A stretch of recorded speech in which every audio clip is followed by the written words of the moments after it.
बिस्मिल्लाहिर्रहमानिर्रहीम। आज दोस्तों आपसे बात होगी, एक बड़ा ख़ास टॉपिक लेके आया हूँ। बहुत हसास टॉपिक है बड़ा छोटा सा, लेकिन हम शायद इसको इग्नोर करते हैं और हम कहते हैं कुछ भी नहीं होता इससे। तो आज का हमारा जो टॉपिक है वो है आटा गूंद कर फ्रिज में रखना। आप सब जानते हैं कि हम आटे को गूंद कर फ्रिज में रखते हैं, और वो शायद इसलिए रखते हैं कि वक्त बचाते हैं, शायद इसलिए रखते हैं कि वक्त बेवक्त हमें जो खाना बनाना पड़ता है या उसके लिए तैयारी करनी पड़ती है, बेवक्त बच्चे कहीं खाना मांग लेते हैं, या कोई घर में अचानक मेहमान आ जाता है तो हम कहते हैं कि अब कौन आटा गूंदेगा, कौन कैसे रोटी बनाएंगी, बड़ा टाइम लगेगा। तो बेहतर ये है कि हम आटा गूंद कर फ्रिज में रख देते हैं, और हम समझते हैं कि वो आटा जो है वो हमारा फ्रिज के अंदर बड़ा साफ़ सुथरा बड़े अच्छे माहौल में पड़ा है और वहाँ कुछ भी नहीं होता, और वो कौन सा ख़राब होने वाला है। ख़राब होने से मुराद क्या होगा कि वो ख़मीरा बनेगा या उसमें तफ़न आएगा, तो फिर ही हम समझेंगे शायद ख़राब है।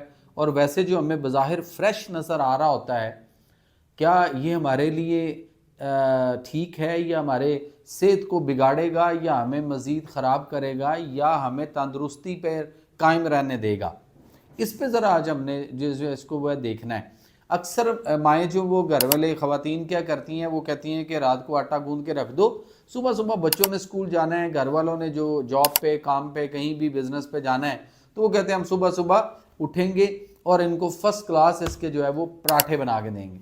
वो मज़े मज़े कुरकुरे पराठे बनाकर देसी घी, और उसमें ना भी देसी घी हो, जिनके पास नहीं है वो बनास्पति घी लगा रहे हैं, कोई उसमें कुकिंग ऑयल में पराठे कर रहा है और उसके अंदर भी लगा रहे हैं वो घी और ऊपर भी, और उसके बाद बेहतरीन किस्म के पराठे बन के बड़ा मज़ा करते हैं।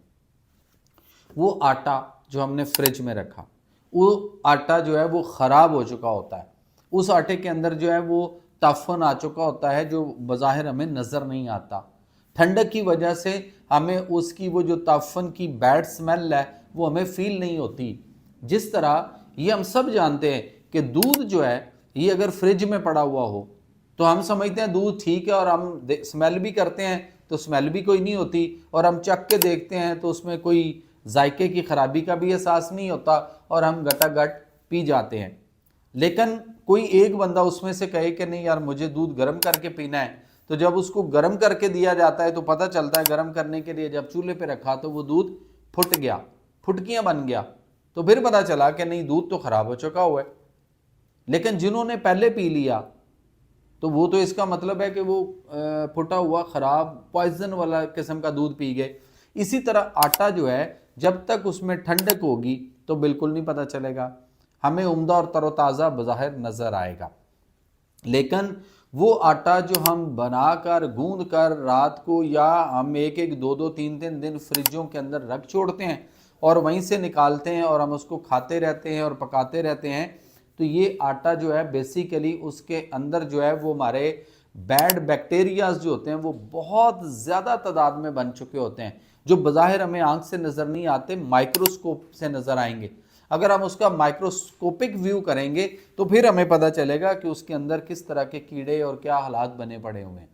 सो इसीलिए कहा यह जाता है कि उम्दा और तरोताज़ा खाइए। अल्लाह ताला ने हमें कुरान के अंदर सूरह कहफ के अंदर भी फरमाया कि उम्दा और तरोताज़ा खुराक जो है या खाने पीने वाली चीज़ें हैं उनको देखो। फिर अल्लाह ताला ने हमारे लिए कुरान हकीम के अंदर जो है वो सूरह बकरा के अंदर अल्लाह फरमाते हैं फंजुर इला तामिही व शराबिही लम यतसन्ना, क्या इंसान अपनी खुराक खाने और पीने वाली चीज़ों पर गौर करो, ये कतन गला सड़ा तो नहीं है। ये सारी चीज़ें गलने सड़ने के अमल से गुजर रही होती हैं या गुजर चुकी होती हैं। सो इसीलिए हम ये जो कहते हैं कि बीमारियां अल्लाह की तरफ से और अल्लाह हमें बीमार कर रहे हैं, अल्लाह को क्या ज़रूरत पड़ी आपको बीमार करे, और क्यों करेंगे? क्या अल्लाह मियाँ की कोई फैक्ट्री की दवाइयाँ हैं जो उसने दवाइयाँ बेचनी और पहले आपको बीमार करेगा, फिर उसकी फैक्ट्री से दवाइयाँ बिकेंगी और उसके बाद वो आपको सेहत और तंदुरुस्ती देगा? ऐसा तो नहीं है। सो इसलिए हमें ये देखना है कि कुरान के अंदर वो जो रोड मैप फॉर लाइफ है, जो अल्लाह हेल्थ सिस्टम है, जो नेचर योर फ्यूचर है, उसकी तरफ हमें आना पड़ेगा। सो इसलिए फ्रिजों के अंदर आटा गूंद कर रखना, इससे अपनी जान छुड़ाएं, उम्दा और तरोताज़ा की तरफ आएँ, ताज़ा आटा गूंदें और ताज़ा ही आटा पकाकर جو ہے وہ اس کو بنا کر جو ہے اس کو استعمال کریں اور تازہ روٹی بنائیں، تازہ آٹا گوندیں گے تو انشاءاللہ تعالیٰ آپ کے مسئلے بیماریوں کے آپ کے گھروں سے نکلیں گے۔ مجھے اجازت دیجیے، اللہ حامی ہونا۔